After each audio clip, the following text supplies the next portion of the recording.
Togo appelle à la vigilance et à l'unité d'action pour une transition politique. Introduction. Toujours des violations des droits humains et des peuples au Togo. Pourquoi Faure Gnassingbé, le désigné président du Conseil, chef d'un gouvernement qu'il n'arrive pas à former au Togo, n'arrive pas à se rendre à New York aux Nations Unies? La raison principale tient dans la montée en force des contestations du peuple togolais et plus particulièrement des organisations non gouvernementales, ONG, ou des mouvements de citoyens issus de la société civile comme entre autres la diaspora togolaise installée aux États-Unis ou le mouvement citoyen d'IM66 qui a déposé des mémorandums auprès de nombreuses représentations diplomatiques présentes à l'ONU à l'occasion de la 80e session de l'Assemblée générale, dénonçant ce qui se passe au Togo et qui reste ignoré des chancelleries et du monde feutré, et parfois complice, des Nations Unies. Il importe de citer au moins, et la liste est loin d'être exhaustive, les graves violations des droits humains et des peuples avec plus de 131 prisonniers politiques connus,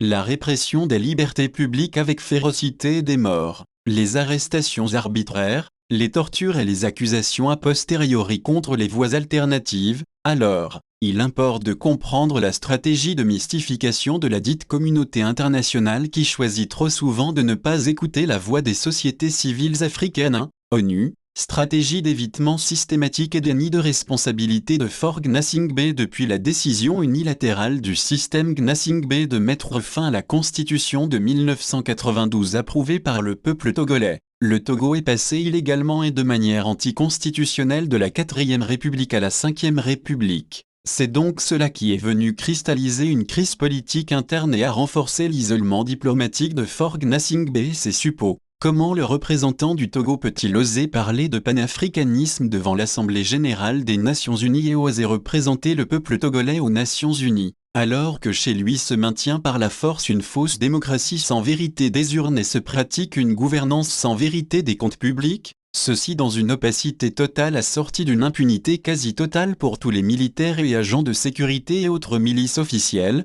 officieuses, informelles, et parfois fonctionnant comme des mercenaires de l'intérieur? Apparemment, Faure Gnassingbé ne voit pas le rapport, une de ces formules célèbres qu'il affectionne pour pratiquer l'évitement et le déni de la réalité des méfaits du système Gnassingbé contre le peuple togolais. C'est d'ailleurs ce point qui lui est reproché par la très grande majorité du peuple togolais, y compris dans la diaspora. En réalité, il ne s'agit que d'une stratégie d'évitement systématique du système Gnassingbé au nom du Togo, ce qui permet d'asseoir et de légitimer un véritable déni de responsabilité de Faure Gnassingbé. Le peuple togolais dans sa grande majorité en est conscient et veut en finir. Mais la communauté internationale continue à croire ou feint de croire lorsque cela peut l'arranger, aux balivernes des dirigeants togolais juste pour préserver ses prérogatives de dépendance sur le Togo de le panafricanisme et la justice déclinée par le Togo aux Nations Unies. Faure Gnassingbé a délégué son pseudo-philosophe de service, Robert Dussey, le ministre des Affaires étrangères,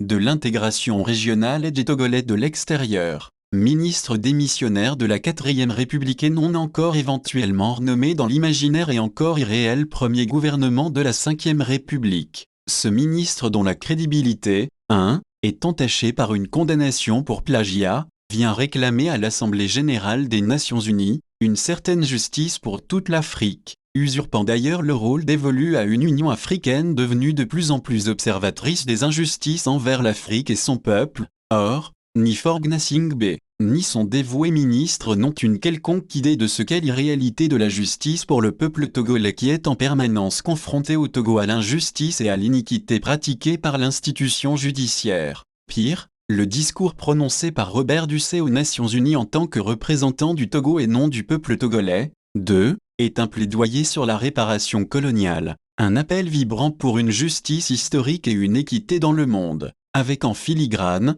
le Togo qui apparaît comme un modèle de résilience africaine dont la caractéristique essentielle se résume à 58 ans d'autocratie et de falsification de la démocratie au Togo. En effet, il s'agit bien d'une résilience dynastique de père en fils pour usurper le droit du peuple togolais à l'autodétermination. Il est impensable que les Nations Unies puissent se laisser berner par des farceurs professionnels véritables prestidigitateurs dans l'exercice de la contorsion sémantique, dont la résilience n'a d'égal que leur capacité à défendre les intérêts des étrangers aux dépens de ceux du peuple togolais. RCDTI et CVU Togo Diaspora, se positionne sans ambiguïté en soutien aux organisations de la société civile togolaise au Togo comme dans la diaspora, y compris tous les mouvements connus pour leur engagement critique vis du régime de Faure Gnassingbé, tels que M66, Madame Marguerite Gnakade et les militaires restés éthiques, en rond, Jean-Paul Oumolou, 3, Germain et Yivi, 4, Kofi Ametepe, 5, Foli Sachivi, 6. Le poète Honoré Sitsopé Sokpor connu sous le nom d'Affectio 20, 7, Yawo Abel Atitso et son camarade Abdoul Zulkaneni Lamboni du syndicat des enseignants du Togo, CE, 8, etc., et même Abdoulaziz Goma, 9, citoyen irlandais d'origine togolaise, considéré comme prisonnier politique au Togo, etc.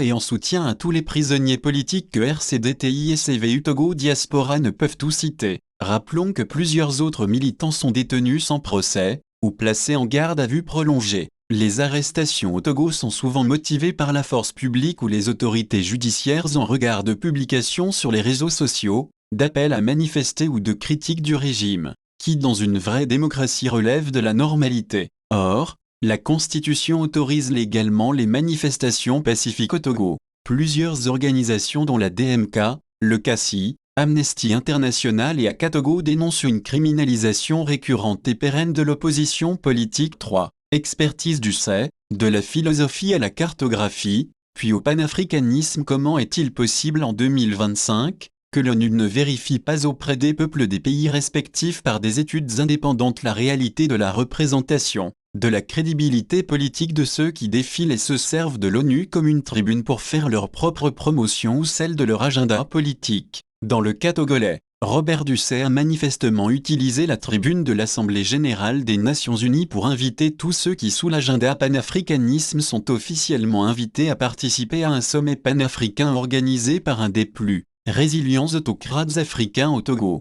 7. Duperie et usurpation du caractère véritable du panafricanisme tel que défini par ses concepteurs est comparable au fait que la proportion de l'Afrique sur les cartes du monde a été établie par des esprits formatés par le colonialisme. En effet, l'Afrique apparaît visuellement plus petite, 10, alors qu'elle peut englober pratiquement les États-Unis, la Russie, la Chine et l'Union européenne, 11. Aucune personne consciente et informée du combat des peuples africains n'a cru au panafricanisme circonstanciel du Togo, nouveau chantre improvisé des réparations envers les peuples noirs. Exercice dont le but est simplement de capitaliser sur le regain de popularité du panafricanisme pour attirer les sympathies pour le gouvernement dictatorial de Faure Gnassingbé. Il n'est pas passé inaperçu que les efforts du ministre Robert Dussey à la tribune de l'Assemblée générale de l'ONU de présenter le Togo comme un pays en voie de modernisation, le Togo qui aurait surmonté de nombreux problèmes de développement. Or, c'est la stupéfaction auprès de la grande majorité du peuple togolais,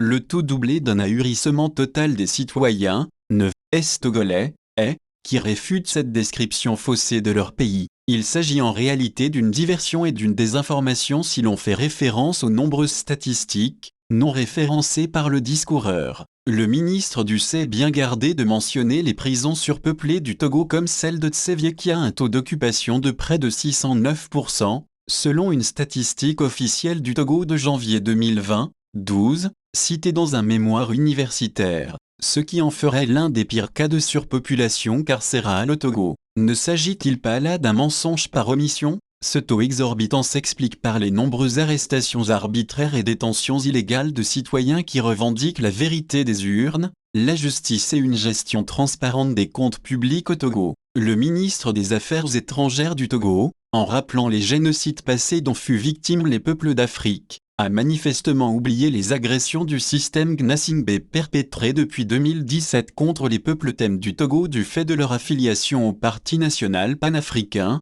PNP, fondé par Tikpi Salifou Tchadam. Un très grand nombre des militants du PNP sont encore sous les verrous parce qu'une justice expéditive a qualifié ces citoyens luttant pour l'avènement de la vérité des urnes au Togo de groupes rebelles du nom de Tigre Revolution. La réalité qu'il s'est agi de massacres et tueries ciblées ou tueries ciblées localisées et motivées politiquement et ou ethniquement. Cela s'est suivi de violences systématiques et d'une répression sanglante étatique contre des civils ou opposants, et bien sûr de persécutions et des atteintes graves aux droits qui a fait croire à un début de nettoyage ethnique. Or, à ce jour, Le système Gnassingbé représenté par Faure Gnassingbé ne se sont pas excusés auprès de la grande famille togolaise que constitue la communauté Thème. C'est donc cette falsification du pari constitutionnel au Togo qui s'est prolongée aux Nations Unies avec une falsification du pari sur le panafricanisme promu par un régime dictatorial, incapable d'assurer la paix intérieure au Togo. Encore moins de transparence et d'intégration des Africains, sauf récupérer en catimini certains Africains expulsés des États-Unis, envoyés au Ghana qui s'en débarrassent illégalement et en renvoient certains au Togo, en dehors de toute procédure légale. 13. 4. Le deal migratoire de la honte. Trump. Mahamat Gnassingbé. Comment un président du Ghana, élu démocratiquement dont l'un de ses prédécesseurs Kwame Nkrumah fut l'un des initiateurs de l'idée panafricaniste, peut, le prétexte d'intérêts nationaux accepter de mettre un grand coup de canif, non de coupe-coupe, dans l'agenda du panafricanisme pour accepter d'avaliser et de participer activement au programme d'expulsion de Donald Trump en transférant de force au moins 8 à 10 ressortissants d'Afrique de l'Ouest via Accra vers le Togo. La duplicité des chefs d'État africains vient justifier les solidarités au sein du syndicat des chefs d'État en Afrique de l'Ouest. Ces chefs d'État, Ghanéens et Togolais seront tenus responsables de tout ce qui peut arriver de grave à ces ressortissants africains, dont certains ont été illégalement et manu militari expulsés ou déportés des États-Unis. Kwame Nkrumah, l'un des pères du panafricanisme africain, 14, doit se retourner dans sa tombe. John Dramani Mahama, le chef d'État du Ghana a vraisemblablement accepté d'accueillir 14 migrants ouest-africains expulsés des États-Unis, pour honorer sous la présidence de Donald Trump entre le Ghana et les États-Unis un deal migratoire de facilitation de visas longue durée pour les Ghanéens. Au moins 5 d'entre eux ont contesté la légalité du transfert devant les tribunaux américains. Entre 8 à 10 migrants ont été transférés clandestinement du Ghana vers le Togo, sans passer par un poste frontière officiel. De nombreux témoignages de migrants abandonnés sans passeport ni assistance circulent sans que les peuples ne se révoltent, terrorisés qu'ils sont par la terreur locale. Il importe de citer que de nombreux avocats, dont l'avocate américaine Meredith Yon, ont dénoncé des transferts illégaux et non documentés de migrants, tant des États-Unis vers le Ghana qu'entre le Ghana et le Togo. Le deal de la honte consiste à échanger sous couvert de diplomatie discrète le fait que le Ghana accepte de recevoir des migrants ouest-africains expulsés des États-Unis, en contrepartie de l'assouplissement des restrictions sur les visas non-immigrants pour les ressortissants ghanéens. Comment le Togo, et même le Ghana, tous deux bien endettés, acceptent de commettre de véritables fautes juridiques sous couvert de la démocratie. Cela tend à démontrer en profondeur que chacun des deux États a opté pour la servitude volontaire en cédant à ceux de l'extérieur qui les obligent à sacrifier une partie de leurs ressortissants sur l'autel de la dépendance. Le cas du Togo est emblématique puisque dans le cadre de la Ve République le président de la République n'a qu'une fonction honorifique sans réel pouvoir et que c'est le président du Conseil, chef du gouvernement qui est chef des armées au Togo et impose un diktat au peuple togolais. Le tout se fait sous couvert des bons et loyaux services rendus en priorité pour la protection des intérêts étrangers, suivi de la défense des intérêts du club oligarchique très restreint du système Gnassingbé, et accessoirement quelques citoyennes et citoyens togolais ne disposant pas de l'information nécessaire pour une prise de conscience permettant de comprendre la dynamique de la supercherie démocratique du Togo.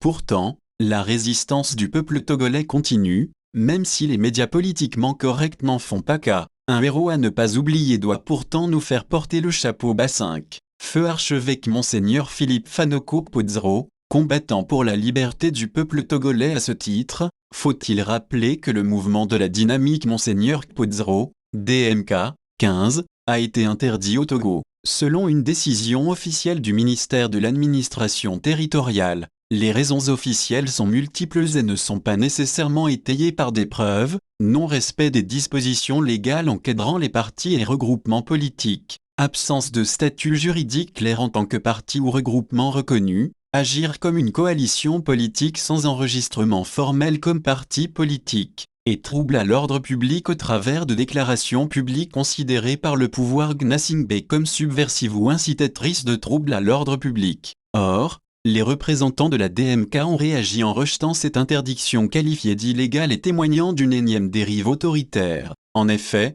la Constitution togolaise garantit la liberté d'association et d'expression que ce soit dans la 4e ou la 5e République. Il s'agit manifestement d'une interdiction juridiquement non motivée, mais politiquement décrétée par le système Gnassingbé. La DMK, vestige d'une volonté du feu l'archevêque Monseigneur Philippe Fanoko Pozero, 1932-2023, 16, de faire entendre raison à l'un de ses fidèles chrétiens Faure Gnassingbé qui se dit chrétien, mais a échoué à convertir Faure Gnassingbé à faire le bien. Toutefois, Monseigneur Pozero est resté pour tous les Togolaises et Togolais, jusqu'à la fin de sa vie, un symbole de résistance pacifique contre le régime de Faure Gnassingbé. Son combat pour la liberté du peuple togolais trouvera des héritiers et des continuateurs sous toutes les formes et en toutes circonstances. 6. Retrécissement de l'espace public et liberté d'expression interdite depuis l'adoption d'une nouvelle constitution dite de la 5e République en avril 2024. 17. Le pouvoir est concentré entre les mains du président du Conseil des ministres,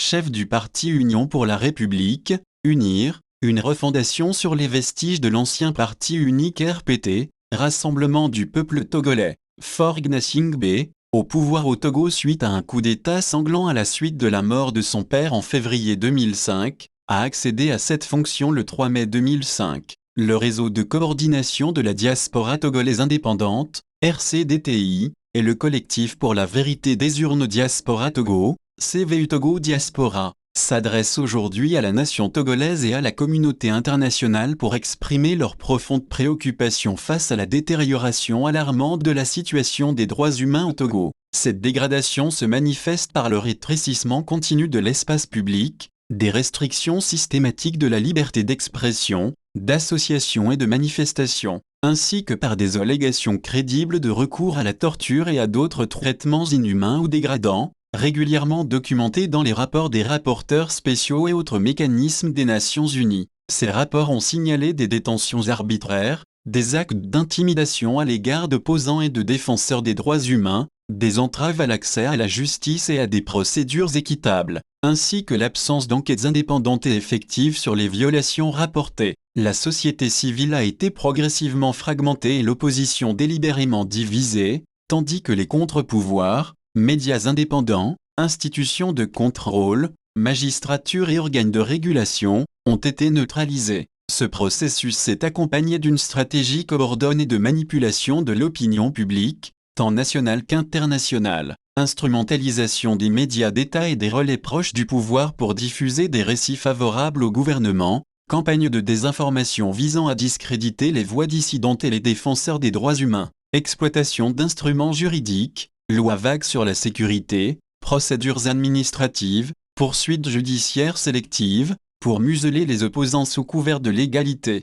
et mise en scène d'opérations de communication destinées à donner une image de stabilité et de normalité à l'étranger, alors que les réalités locales sont marquées par la répression. Ces mécanismes contribuent à isoler les forces critiques, à affaiblir la contestation organisée et à entraver la mobilisation citoyenne, rendant plus difficile l'expression libre et le contrôle démocratique. Face à ces constats, nous appelons la communauté internationale, les institutions onusiennes et les États partenaires à intervenir sans délai pour garantir le respect par le Togo de ses obligations internationales en matière de droits humains, protéger l'espace civique et exiger des enquêtes impartiales, transparentes et sanctionnant les responsables des violations. 7. Condamnation des arrestations et soutien aux détenus politiques, victimes de la répression. RCDTI et CVU Togo Diaspora condamnent avec la plus grande fermeté la récente vague d'arrestations arbitraires, ciblant des voix critiques et des acteurs engagés dans la défense des droits et des libertés fondamentales. Les cas d'Aziz Goma, 18, Marguerite Gnakadé et Doumelou Jean-Paul sont des exemples flagrants de cette répression systématique. Ces personnes sont persécutées pour l'exercice légitime de leurs droits civiques et politiques. Nous condamnons avec la plus grande fermeté la récente vague d'arrestations arbitraires visant des voix critiques et des défenseurs des droits et libertés fondamentales, mais surtout des Togolais qui sont pères ou mères. Ces compatriotes dont au moins 136 sont leurs cas documentés, sont poursuivis et détenus pour l'exercice légitime de leurs droits civiques et politiques, organisation de manifestations pacifiques, expression critique dans les médias, défense des droits humains et participation à la vie associative. Depuis le début de l'année 2025, les arrestations et enfermements arbitraires se multiplient et connaissent une accélération très nette depuis les manifestations du mois de juin. On peut citer entre autres et de manière non exhaustive, Monsieur et Honoré Sitso PS au KPORD Affectio, arrêté le 12 janvier 2025, Monsieur Steve Rouillard, arrêté le 6 juin à Lomé, Monsieur René Missot-Kofidi à votre avis, arrêté le 27 juin 2025, Monsieur Foli Sachivi, arrêté le 7 juillet 2025, Monsieur Akou Théodore, enlevé le 14 août 2025, Mrs. Koami Asiakou, Armand Bleuzekomi Agbagno, arrêté le 23 août 2025, Monsieur Yaoua Titso, secrétaire du syndicat étudiant CE, arrêté le 3 septembre 2025, Madame Chimène Pevon, arrêté en août 2025, Monsieur Jonathan Gnasingbe, arrêté le 17 septembre 2025, Narcisse Essiouetchala Dianron, arrêté une deuxième fois le vendredi 19 septembre 2025. Apparemment, celle-ci semble aussi toucher la Grande Muette, cette armée togolaise qui refuse de se mettre du côté du peuple togolais. Nous exprimons notre entière solidarité morale et politique à tous les détenus politiques injustement incarcérés par le régime actuel. Leur engagement pour la justice, la transparence et l'établissement d'un véritable état de droit au Togo mérite le respect et le soutien de tous les citoyens épris de liberté. Nous demandons leur libération immédiate et sans condition, ainsi que la garantie de leur intégrité physique et de leurs droits fondamentaux. Nous appelons la communauté internationale, les rapporteurs spéciaux des Nations Unies et les partenaires bilatéraux à suivre de près ces dossiers et à conditionner toute coopération avec l'État du Togo au progrès tangible du Togo en matière de respect des droits humains. Nous rappelons au gouvernement togolais son obligation de respecter les normes internationales en matière de traitement des prisonniers. Les Nations Unies ont transféré une mise en demeure diplomatique, demandant au Togo de libérer immédiatement Abdoulaziz Goma, garantir l'accès aux soins médicaux, respecter les normes internationales en matière de détention, rappeler la tendance préoccupante de répression contre les membres de la dynamique Monseigneur Kpodzro, DMK, et les militants de la diaspora. La justice prônée au nom du Togo devant l'Assemblée générale des Nations Unies par Forg Gnasingbe et son représentant, s'est évanoui une fois au Togo. 8. Torture et traitement cruel de plus en plus documenté. Le recours excessif et disproportionné à la force des agents de l'État, notamment au travers des certaines unités de gendarmerie telles que le Service central de recherche et d'investigation criminelle, SCRIC, démontre bien l'existence d'une organisation spécifique pour faire un usage délibéré de la torture et des mauvais traitements contre des manifestants dissidents dont les défenseurs des droits de l'homme et les journalistes sont la cible. La plupart des actes de torture et de mauvais traitements observés ces dernières années ont eu lieu lors des manifestations publiques et ont été suivis d'arrestations et de détentions dans les lieux privatifs de liberté. Le rapport de la Ligue togolaise des droits de l'homme, LTDH, publié en juillet 2018 couvrant les violations des droits humains au Togo survenues entre le 19 août 2017 et le 20 juillet 2018, 19, période marquée par des manifestations politiques massives, estime qu'en 2018, 95% des personnes arrêtées au cours des manifestations en tant manifestants ou non manifestants et celles arrêtées après les manifestations, ont témoigné avoir été victimes de tortures ou de traitements cruels, inhumains ou dégradants. Les actes de torture ont commencé dans les rues et les domiciles des manifestants lors des arrestations et se sont poursuivis dans les lieux de garde à vue et les lieux de détention, tels ceux subis par M. Abdul Razak Bevi, employé au Lomé Container Terminal, incarcéré depuis décembre 2019 qui vient d'adresser une note aux médias togolais le 1er septembre 2025.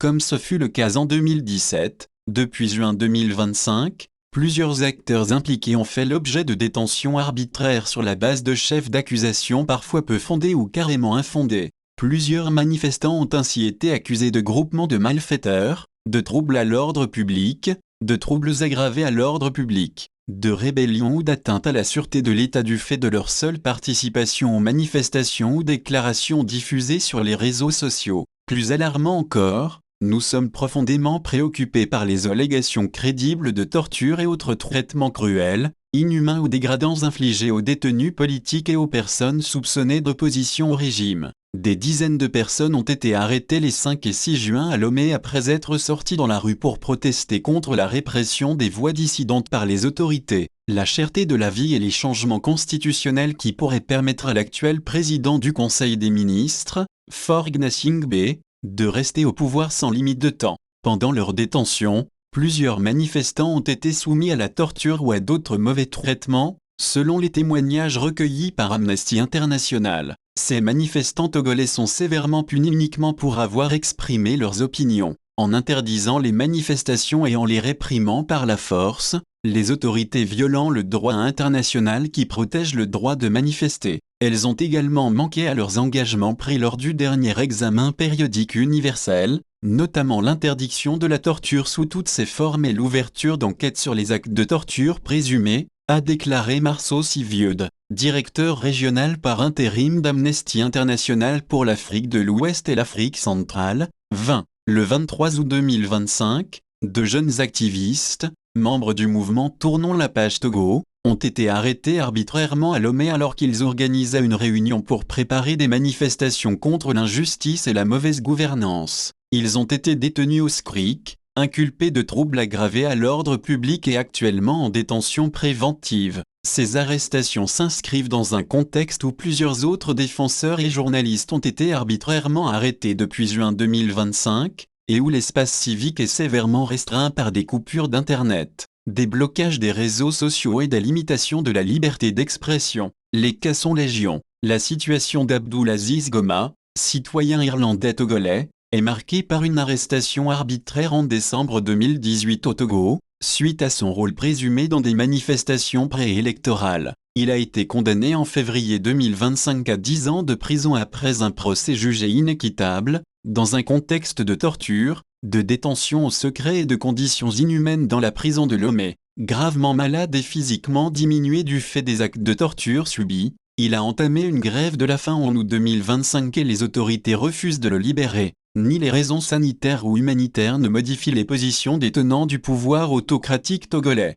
Cette affaire illustre le recul démocratique au Togo, avec des violations des droits fondamentaux, une justice arbitraire, et des conditions de détention dénoncées par des institutions internationales. Le Togo est pourtant tenu de respecter la Convention contre la torture et autres peines ou traitements cruels, inhumains ou dégradants. 9. Neutralisation de l'espace public, une menace pour la démocratie de la vérité des urnes. L'instrumentalisation de la terreur par le pouvoir en place, à travers des arrestations arbitraires, des intimidations, la censure des médias et des restrictions aux libertés d'expression, de réunion et d'association, constitue une stratégie inacceptable qui vise à étouffer toute forme d'opposition et de dissidence. La situation au Togo concernant la liberté de réunion et de manifestation pacifique est profondément alarmante. Depuis la réforme de la loi de 2011, révisée en août 2019, le cadre juridique s'est considérablement durci, restreignant drastiquement l'espace de liberté des citoyens.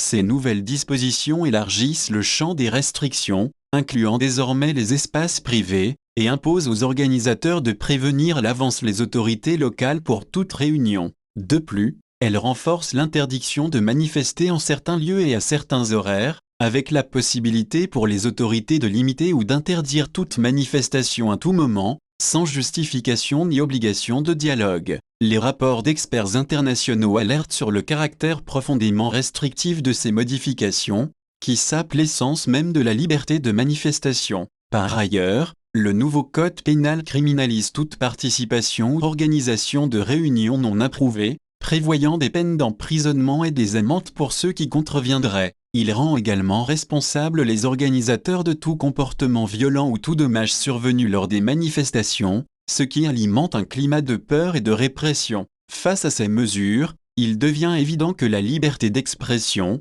de rassemblement et d'association est gravement menacée au Togo, fragilisant le droit des citoyens à s'opposer pacifiquement à la gouvernance et à défendre leurs droits fondamentaux. Les rapporteurs spéciaux ont souvent souligné que la liberté de manifestation est un droit fondamental protégé par les instruments internationaux, mais qu'il existe fréquemment des restrictions injustifiées ou excessives. Au Togo, ces rapports ont généralement mentionné des cas de recours à la force par les autorités lors de manifestations, des arrestations arbitraires et des limitations imposées à l'exercice pacifique du droit de manifester. Ils ont aussi souligné la nécessité de respecter les principes de légalité, de proportionnalité et de non-discrimination dans la gestion des rassemblements publics. Enfin, ils recommandent que le gouvernement togolais garantisse un environnement favorable et sûr pour les manifestants, tout en respectant les droits humains. En juin 2025, suite au rassemblement du mouvement du 6 juin, M66, contre la hausse des prix,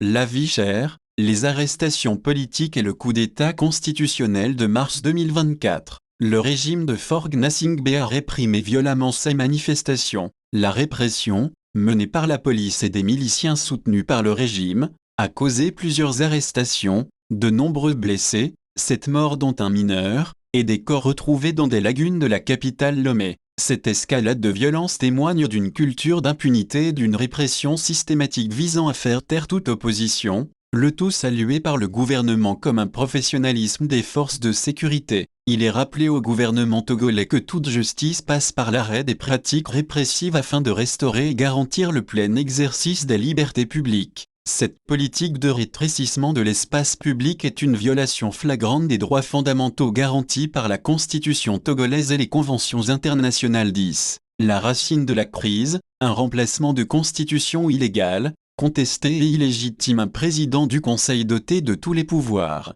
un président de la République au rôle essentiellement honorifique et une redistribution des cartes entre l'exécutif et le législatif. Le Togo peine à entrer dans sa 5e République, avec Faure et Sozana Gnassingbé à la tête de l'État. Cette réforme, imposée sans débat public national, ne pouvait faire l'objet du moindre consensus, et ne visait pas à renforcer la démocratie. Elle visait à pérenniser le pouvoir de Faure Gnassingbé, en transférant l'entièreté des pouvoirs régaliens détenus jusque-là par le président de la République élu au suffrage universel direct à un Premier ministre élu indirectement par les députés au titre de chef du parti majoritaire à l'Assemblée nationale. Dans un pays comme le Togo, où depuis 50 ans la vérité des urnes a été systématiquement empêchée lors de toutes les élections successives, autant dire qu'il s'agit d'un pouvoir ad vitam aeternam octroyé au chef du parti UNIR, lequel parti s'est arrogé et détient tous les leviers d'organisation des processus électoraux, depuis la fixation des dates des scrutins jusqu'à la publication définitive de résultats à son avantage exclusif.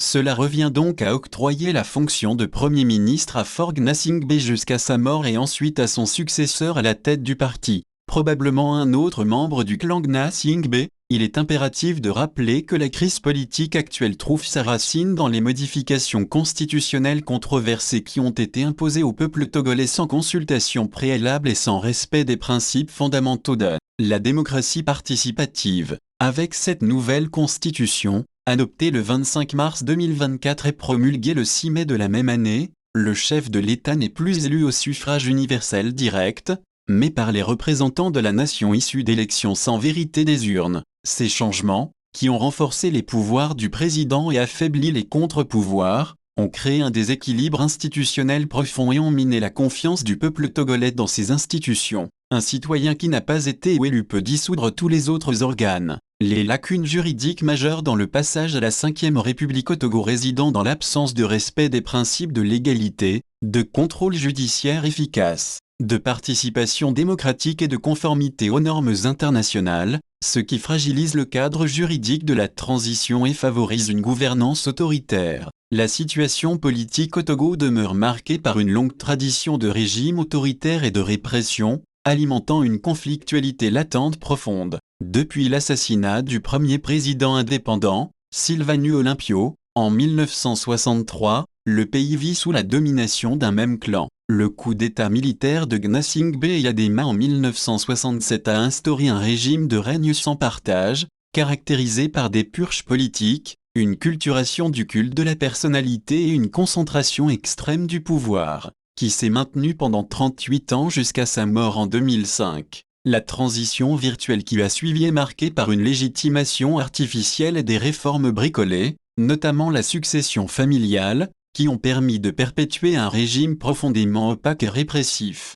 Les contestations populaires ont été brutalement étouffées dans le sang, sans enquête ni poursuite, illustrant un système où la légalité n'est pas respectée, où les voix dissidentes sont criminalisées, comme en témoigne l'arrestation du jeune poète Affectio pour un simple appel à s'indigner. La création du Sénat est perçue comme un symbole de cette gouvernance déconnectée des réalités du pays, où les élites sont souvent coupées de la population et de ses besoins, renforçant le sentiment d'un pouvoir distant et oppressif. La contestation sociale et politique, bien que sourde, couve sous la surface, alimentée par un sentiment d'injustice, de négligence et d'absence de véritable démocratie. La gouvernance manque cruellement de transparence, de représentativité et ne favorise pas le développement inclusif, ce qui constitue un terreau fertile pour une future explosion sociale. La répression persistante, combinée à un déficit démocratique chronique, maintient une tension latente qui, si elle n'est pas résolue,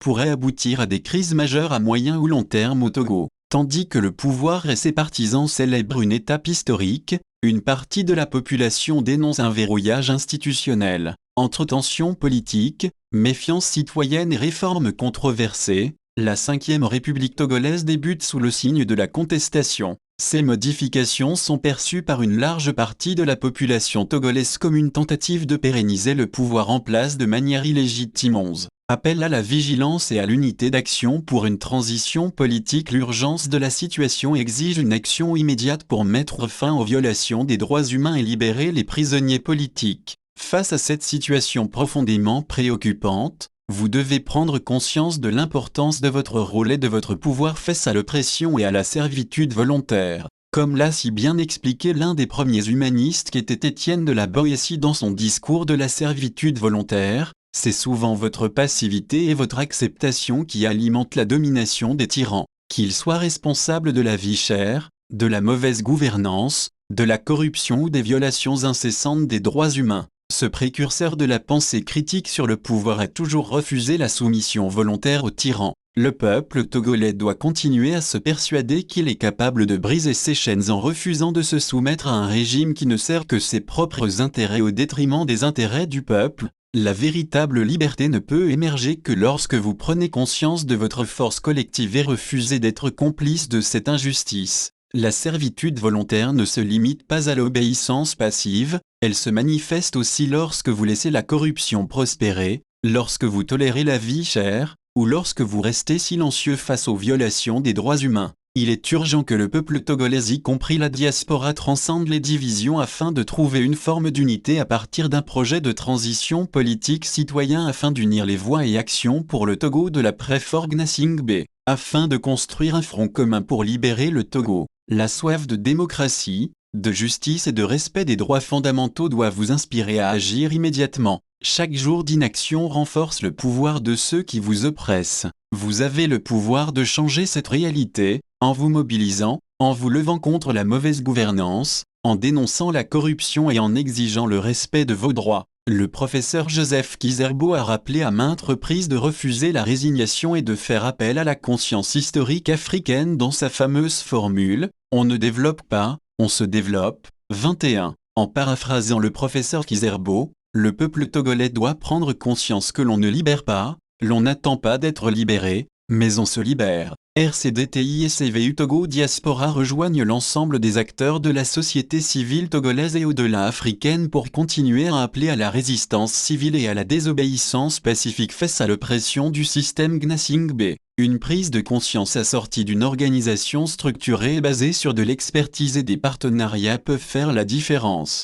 La liberté n'est pas un don des oppresseurs, elle est un droit que le peuple togolais doit gagner, d'où l'importance de sa responsabilité collective. Chacun doit pouvoir agir aujourd'hui et partout où c'est possible pour mettre fin à cette servitude volontaire, pour libérer ceux qui sont emprisonnés injustement, et pour bâtir un avenir où la dignité, la démocratie de la vérité des urnes et des comptes publics ainsi que les droits humains seront enfin respectés. C'est au peuple togolais dans son ensemble de prendre conscience de son pouvoir et de l'utiliser pour faire triompher la justice et la liberté. L'improvisation ou le désintérêt risquent d'être des virus qu'il faudra éradiquer. 12. Recommandations de RCTI et CVU Togo Diaspora sur une transition politique. RCDTI et CVU Togo Diaspora rappellent au peuple togolais que le système Gnassingbé, incapable de former rapidement un gouvernement de la 5e République, refuse de répondre aux multiples demandes de la Cour de justice de la CEDEAO pour expliquer l'illégalité et l'anticonstitutionnalité de son titre de président du Togo et celui du changement de la 4e République en 5e République. Autrement dit,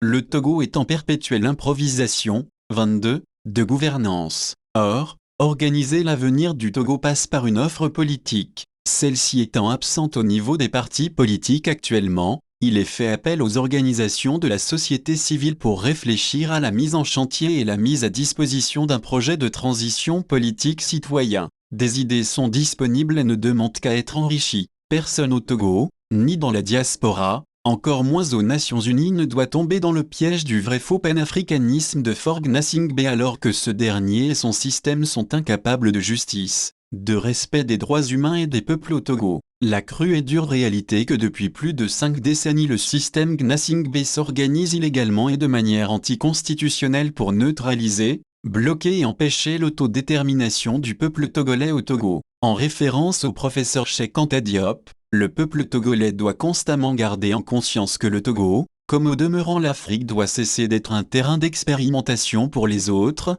23. À ce titre, il faut dénoncer l'aliénation culturelle et historique du panafricanisme initié par une des plus anciennes autocraties et dictatures africaines que constitue le système Gnassingbé au Togo. Le panafricanisme au Togo n'est qu'une version autocratique du panafricanisme d'État qui ne sert qu'à légitimer le pouvoir et masquer des pratiques autoritaires. Chacun doit donc apprendre à distinguer entre le vrai et le faux. Le 3 octobre 2025.